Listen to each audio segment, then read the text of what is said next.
A inflação atinge o teto da meta para este ano e os brasileiros já sentem no próprio bolso a alta no custo de vida.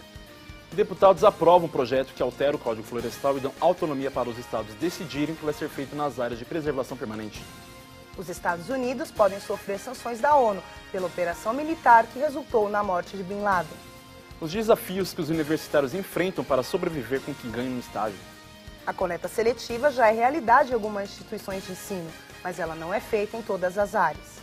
Racha no Clube dos 13 e a Rede Globo continua com os direitos do Campeonato Brasileiro. E uma exposição com obras inspiradas nos conflitos pela democracia no Egito.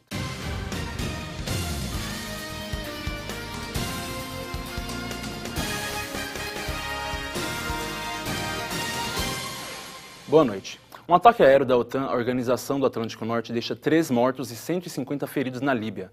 A ação tinha como alvo uma das residências do líder Muammar Gaddafi, na capital Trípoli. De acordo com o governo líbio, grande parte das vítimas eram civis que moravam na região. Um mês depois, a ONU quer explicações sobre a morte de Bin Laden.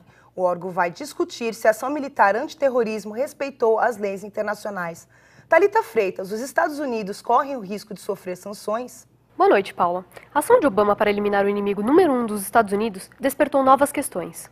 O Paquistão foi usado na caça ao terrorista e os Estados Unidos omitiram de Islamabad a ação organizada. Isso colocou o serviço secreto paquistanês em dúvida. Executaram Bin Laden, mas não conseguem formar uma só versão do caso. A cada conversa, Obama e os aliados contam uma versão diferente sobre como aconteceram os fatos no dia 1º de maio. Não foram divulgadas fotos, nem vídeos do que aconteceu. Nem o corpo de Bin Laden foi visto. Segundo as forças americanas, morto, Bin Laden foi jogado ao mar, o que contraria os princípios islâmicos e cria ainda mais suspeitas sobre a morte. Ainda é possível, sim, que os Estados Unidos tenham de se explicar à ONU. Qual a posição da Al-Qaeda agora que o seu líder foi morto? O próprio Obama afirmou no discurso sobre a morte de Bin Laden que o terrorismo não morreu. Os manifestantes prometeram retaliações e agora, estações de metrô, ônibus, portos e aeroportos estão em estado de alerta. Para a Al-Qaeda, Bin Laden era um líder, um símbolo a ser seguido. Agora o grupo poderá fazer da morte de seu líder mais um motivo para novos atos terroristas. Em vídeo divulgado pela Al-Fajr, os terroristas ameaçam os americanos dentro e fora dos Estados Unidos. O grupo terrorista reconheceu a morte de Bin Laden? Sim, Paula. A Al-Qaeda divulgou um vídeo que confirma a morte do líder no dia 1º na cidade de Abbottabad. Os terroristas afirmam que os Estados Unidos cometeram um grande erro. Já se fala em sucessores para a Al-Qaeda, e os mais cotados são o médico egípcio Ayman al-Zawahiri, ideólogo do terrorismo islâmico e famoso por sempre se pôr a favor de operações extremadas, mas agir pouco. Abu Yahya al-Líbio é conhecido por uma heróica fuga do centro de detenção provisória de Bagram, na época nas mãos do exército norte-americano, que afirmava que ele fazia parte da Al-Qaeda. Já foi dado como morto por diversas vezes e não se sabe se está vivo ou morto. O terceiro é o imã Ammar al-Awlaki, porta-voz da Al-Qaeda e singular por ter dupla nacionalidade, iemenita e americano, nascido no México. A morte de Bin Laden, prometida na campanha eleitoral, ajuda ou atrapalha na reeleição do presidente? Nenhuma coisa nem outra. Os eleitores agora ficarão mais exigentes, cobrarão mais do presidente, principalmente o que diz respeito à economia do país. O fato de Obama ter cumprido o que prometeu em sua campanha eleitoral ainda é pouco para a reeleição. Desde 2009, a crise financeira causada pela bolha imobiliária ainda assusta os norte-americanos e será cobrada uma solução para isso. Os dividendos políticos da morte de Bin Laden ainda serão colocados no jogo eleitoral, mas a popularidade e a aprovação do governo de Barack Obama já cresceram. Representantes do Brasil e da Argentina negociam o fim das barreiras comerciais para importação nos dois países.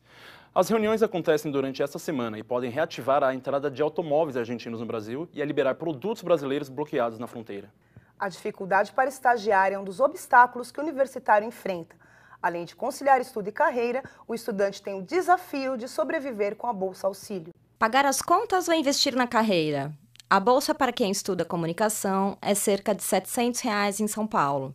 Arcar com a mensalidade, ajudar em casa e gastar com alimentação, livros, vestuário e lazer é inviável com esse valor.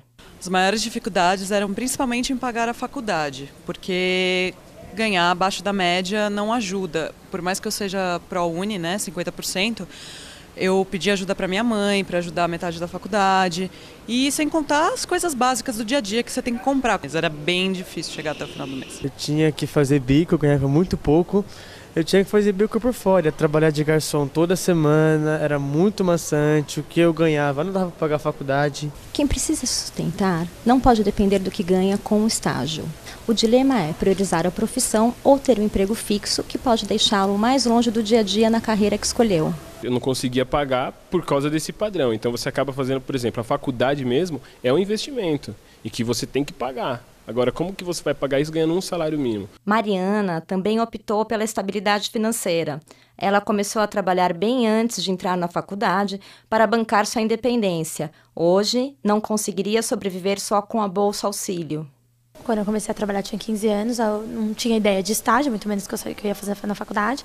Então eu procurei uma coisa mais que me trouxesse uma estabilidade, uma coisa que me desse uma garantia, benefício. Não tem como eu sair do serviço fixo, onde eu tenho uma boa remuneração, para poder fazer estágio. Então eu pretendo agora, como eu já não fiz estágio mesmo, acabar a faculdade, fazer o inglês ou emendar uma pós, eu ainda não pensei nisso, mas eu queria fazer o inglês para ou migrar da área dentro do banco, para a área de comunicação, ou para uma multinacional, que é meu objetivo. As redes sociais estão ainda mais presentes no cotidiano das pessoas. No ambiente de trabalho, essa realidade traz problemas e também soluções. Paulo Santos Severino, qual é o principal benefício para as empresas? Boa noite, Anderson. No meio corporativo, muitas empresas usam o veículo para ter um feedback. Elas trocam informações, escutam opiniões do que é viável ou não de consumidores, ficam antenadas com as novidades, lançamentos e o principal, a concorrência. Hoje, o retorno que eles esperam é imediato, como, por exemplo, o Twitter. Empresas e jovens empresários descobriram que uma comunidade no Facebook, Orkut ou até mesmo um perfil no Twitter, por exemplo, pode ser mais eficaz do que um anúncio para divulgar sua marca. O famoso Twitter é a rede social mais utilizada do momento, inclusive por empresas, que pode gerar resultados impressionantes. Para quem não conhece, o Twitter é um microblog. Você pode mandar e receber mensagens de até 140 caracteres. Até 2009, eram 9 milhões de brasileiros que estavam conectados. Hoje, esse número subiu para 16 milhões e muitas empresas estão investindo em profissionais que entendam desse tipo de comunicação e que vivam realmente essa nova realidade virtual. Paulo, e os riscos, quais são? Quase 80% das empresas utilizam as redes sociais como ferramentas para novas estratégias mercadológicas. É o que diz o site da organização Panda. O Facebook é a rede social, segundo os empresários, onde há mais falta de privacidade na rede e que prejudica, em partes, algumas decisões empresariais. Aqui no Brasil, alguma empresa já sofreu algum dano com o uso das redes sociais? Anderson, até o momento, nenhuma pesquisa mostrou danos causados por essas ferramentas virtuais. A porcentagem de empresas adeptas às redes cresce a cada semestre. O mundo todo está conectado através das redes sociais. São os mais variados assuntos. Muitos usam essa ferramenta para conversar, trocar imagens, textos ou diversão, mas outros enxergam a rede como uma poderosa arma de alcance mundial e mega repercussão para os negócios. Com as redes sociais em alta no Brasil, empresários comemoram o crescimento do lucro das empresas devido ao sucesso que essas ferramentas proporcionam a eles. Veja no próximo bloco, a inflação leva o consumidor a voltar a fazer contas. E também, a coleta seletiva já é realidade nas faculdades?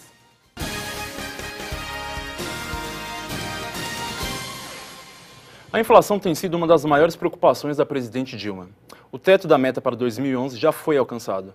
Thalita Freitas, como anda a percepção do consumidor diante da alta da inflação? Anderson, o brasileiro de classe média sentiu pouco a alta dos preços no supermercado, mas reclama da gasolina que chegou na semana passada ao patamar de R$ 3,00 o litro. Para as pessoas com menor renda, a alta da inflação já está significando menos carne na mesa. Especialistas alertam que as oscilações nos preços vêm ocorrendo desde 2008, quando houve a crise nos Estados Unidos. Mas nesse ano, os repasses para os consumidores está maior a cada mês. Há risco de descontrole?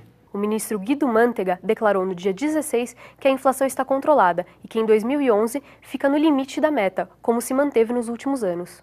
Acredita-se que o problema até pode ter sido contornado, mas os preços ainda não se equilibraram. O ministro garantiu também que o preço dos combustíveis já começou a cair. A Câmara dos Deputados aprova por 273 votos a favor e 182 contra a proposta de alterações no Código Florestal feita pelo deputado Aldo Rebelo. A emenda prevê atividades agrícolas em áreas de preservação permanente, autoriza a participação dos estados na regularização ambiental e anistia desmatamentos anteriores a junho de 2008. A presidente Dilma Rousseff pretende vetar trechos do texto. A reforma ainda depende da aprovação do Senado. Separar o lixo para reciclagem é uma prática que tem crescido nos últimos tempos. Os programas de coleta seletiva contribuem, mas apenas 8% dos municípios adotam a iniciativa. O programa de coleta seletiva atinge 1 em cada 5 moradores de São Paulo. Na maior cidade da América do Sul, somente 1% das 15 mil toneladas de lixo produzidas diariamente é reciclado. Esse número é considerado muito baixo. Infelizmente pouco difundido no Brasil, ao contrário de alguns países na Europa, né, que além de diminuir a poluição, né, também é um grande gerador de empregos. Eu creio que falta também por parte dos governantes mais ações, mais propagandas nas televisões, jornais, revistas, de como a população deve proceder com a coleta seletiva. Para melhorar a coleta, a Prefeitura criou no ano passado a Lei dos Grandes Geradores de Lixo. O decreto obriga os estabelecimentos que produzem mais de 200 litros de lixo por dia a contratar empresas especializadas no tratamento de resíduos. Esta faculdade não esperou a Lei dos Grandes Geradores de Lixo entrar em vigor. 9 meses antes do decreto, distribuiu lixeiras de coleta seletiva como estas em todos os andares. Nós tínhamos a lei já em vista para ser promulgada. Nós antecipamos por acharmos que já era um exercício junto aos nossos funcionários, junto aos nossos alunos, para utilizar essa benfeitoria de jogar o lixo para reaproveitamento. Os estudantes aprovaram a iniciativa da instituição. É importante pensar na reciclagem, na coleta seletiva, exatamente para não agredir mais ainda a natureza. Porque onde não tem locais de coleta seletiva, as pessoas acabam jogando lixo em qualquer lugar, até mesmo na rua. Eu acho que a gente está em um estágio que muito problema com o ambiente. Eu acho que é preciso sim separar aquilo que dá para ser reutilizado, até mesmo para ajudar o meio ambiente. As pessoas, de certa forma, também acabam ganhando com essa coleta. Dá para vender muitas coisas, reciclar, reaproveitar. Eu acho que é importante sim. A faculdade se antecipou, mas há um problema. No lugar em que mais se produz lixo, existe apenas um cesto, onde são jogados todos os tipos de resíduos. Faltam as lixeiras de coleta seletiva e a separação do que é reciclável só é feita porque o atendente da lanchonete se preocupa. Olha, aqui na lanchonete eu separo latinha, separo os galões de ketchup, de mostarda e também o óleo, que é essencial para não deixar de despejar em qualquer lugar. Isso eu separo. E o resto, né, para mim, como guardanapo, o resto de comida, isso aí eu coloco separado também, levo lá para baixo e eles que fazem o resto da coleta. A faculdade admite a incoerência e promete estender a coleta seletiva. Bom, bem pensado, é bacana se você falar. Então nós nos comprometemos a colocar mais 5 lixeiras de plástico, de metal, de orgânicos, juntamente lá do lado da cantina. É uma coisa que não tinha sido pensado. Achávamos que colocando em todos os andares, no local de acesso. Mas nós vamos colocar também do lado da cantina. Onda de calor no meio do outono em boa parte da região sudeste. Vamos à previsão do tempo. Natália Carvalho, o brasileiro vai pegar praia neste fim de semana?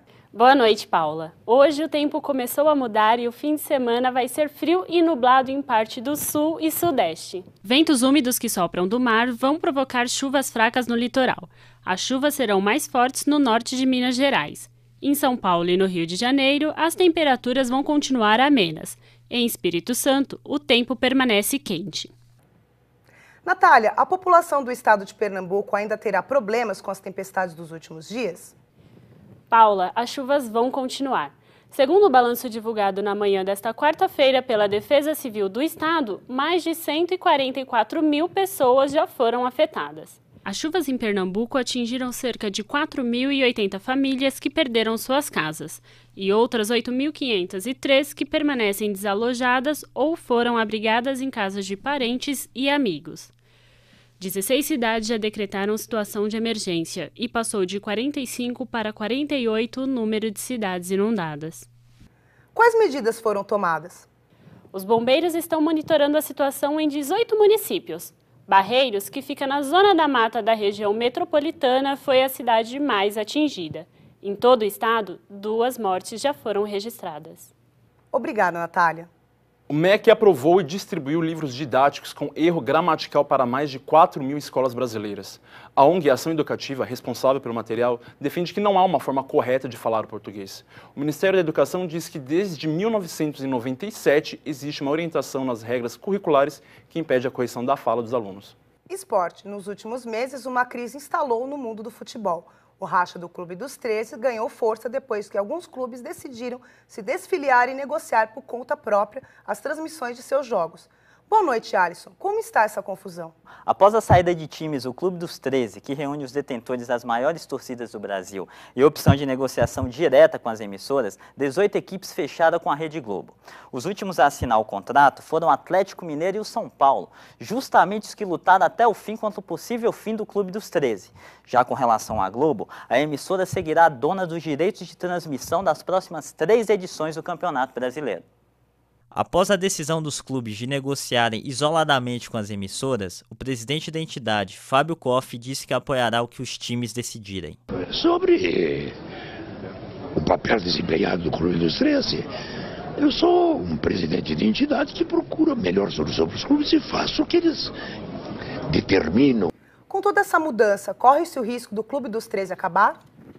Há sim o risco, pois sem o apoio da maioria dos associados, a instituição, que nasceu na década de 80, com o intuito de formar uma liga profissional de futebol, se limitaria somente a negociar os direitos de transmissão. No fundo, a entidade nunca cumpriu o que dela se esperava, é o que diz Zezé Perrella. O dirigente do Cruzeiro disse que a entidade perdeu sua principal função e sugere uma saída para o futebol nacional. O Clube dos 13 para mim já acabou.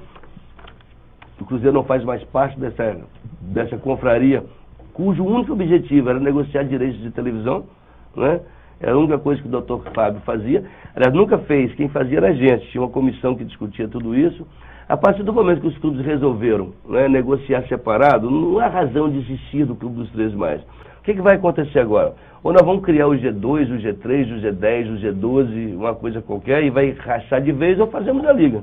Para ele, a CBF não deve interferir em uma possível liga de clubes. Eu tenho comigo, e já falei isso para o Ricardo Teixeira várias vezes, o Ricardo deveria cuidar de seleção brasileira, não é? E deixar os clubes cuidar da vida deles.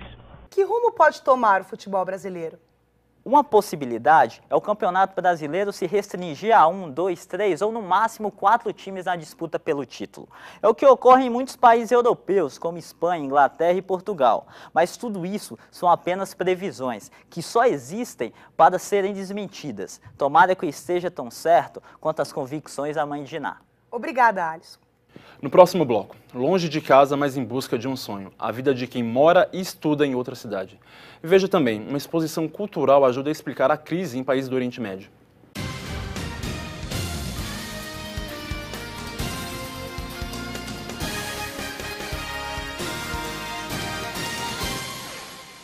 Os universitários precisam se aproximar ou entrar no mercado de trabalho enquanto estudam. Estagiar é apenas uma forma de aprender com a prática e pode ser o primeiro passo para construir a carreira. O estágio é um período importante de aprendizagem na vida do estudante. Nesta fase, ele tem o primeiro contato com a profissão que escolheu. É também neste momento que poderá ter a certeza que optou pelo curso certo. Eu estou olhando bastante prática e teoria, né? Então eu estou aprendendo muita coisa, estou gostando bastante. E é a certeza de que eu realmente quero continuar nesse caminho. O meio mais procurado pelos universitários que querem estagiar são os sites de vagas. Para participar, basta se cadastrar e esperar a oportunidade para uma entrevista.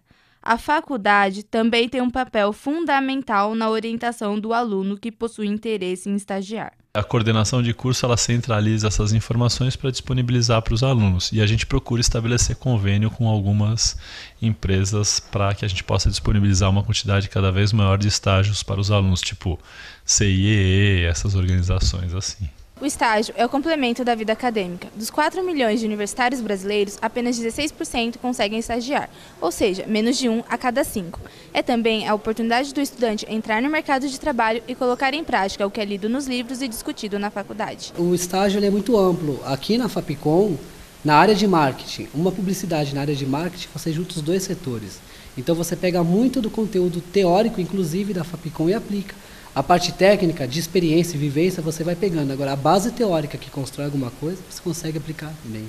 Além de proporcionar experiência e melhorar a qualificação profissional do estudante, o estágio também pode abrir caminhos. Este foi o caso de Eduardo, que após estagiar por 2 anos, acabou efetivado na empresa. Eu acredito que seja bom para a empresa pegar um estagiário que vale a pena para eles trabalhar, que trabalha bem e deixar o cara na empresa, né? O universitário que faz estágio tem mais facilidade de entrar no mercado de trabalho após a conclusão do curso. Eu agreguei um portfólio grande, nesse 1 ano e meio foram mais de 900 textos que eu escrevi em média 3, 4 textos por dia, então um portfólio bastante grande e experiência profissional que vai me ajudar quando eu for procurar um trabalho efetivo. Estão abertas as inscrições para o Enem. A taxa cobrada é de R$ 35, mas quem terminou o ensino médio na escola pública não paga.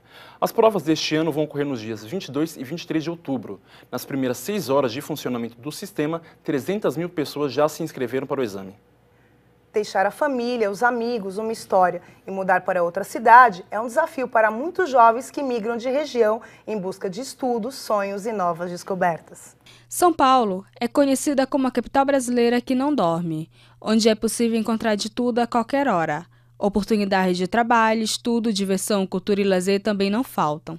A 4ª maior cidade do mundo abriga mais de 11 milhões de pessoas e todos os dias, em busca de melhores condições de salário e moradia, muita gente chega para viver em São Paulo.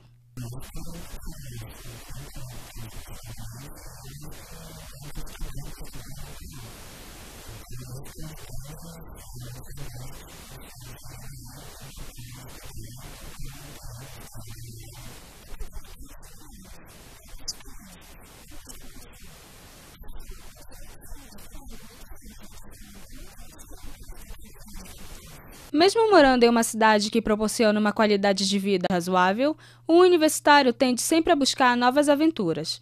Carlos Magno é um exemplo. Ele saiu de Belo Horizonte para estudar na capital paulista.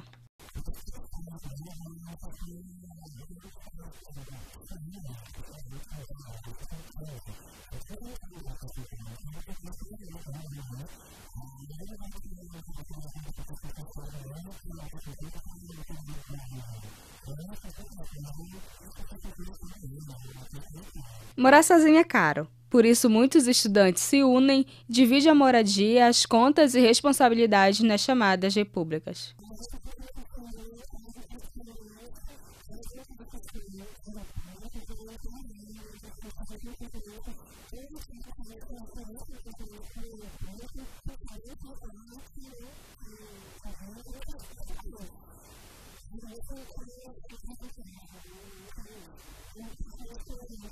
Nessa longa jornada, eles enfrentam inúmeras dificuldades, mas a grande dúvida é o que fazer após terminar a faculdade. O destino está nas mãos de cada um.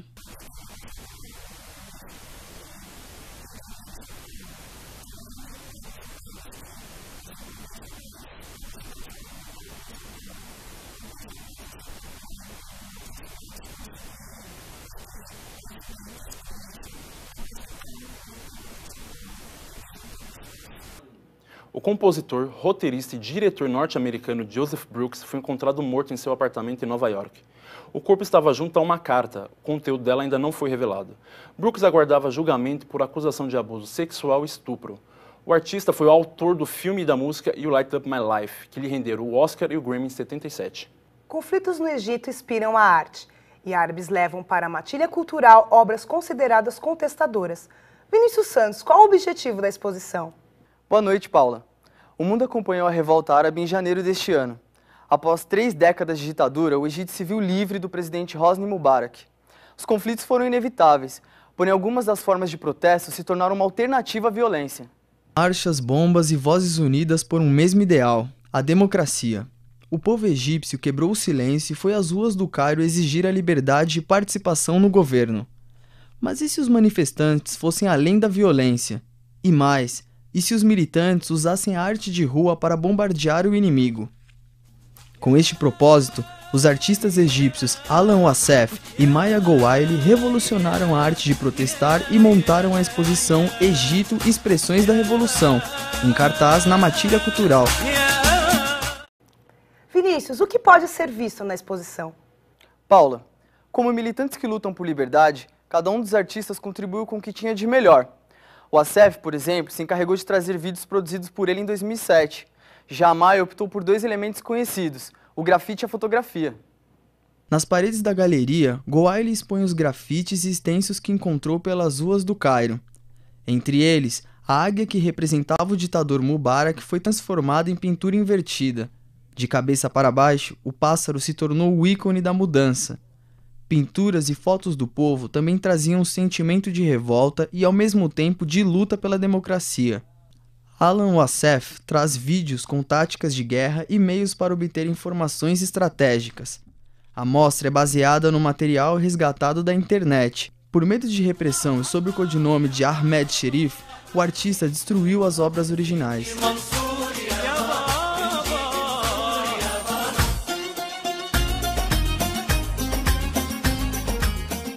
Obrigada, Vinícius. O diretor Lars von Trier causou polêmica em Cannes após demonstrar simpatia pelo nazismo. Ainda assim, o filme Melancolia, de sua autoria, rendeu a Kirsten Dunst o prêmio de melhor atriz no festival francês. Por hoje é só. Você pode ver outras notícias no site do Jornal da Fapcom. Boa noite e até amanhã. Boa noite.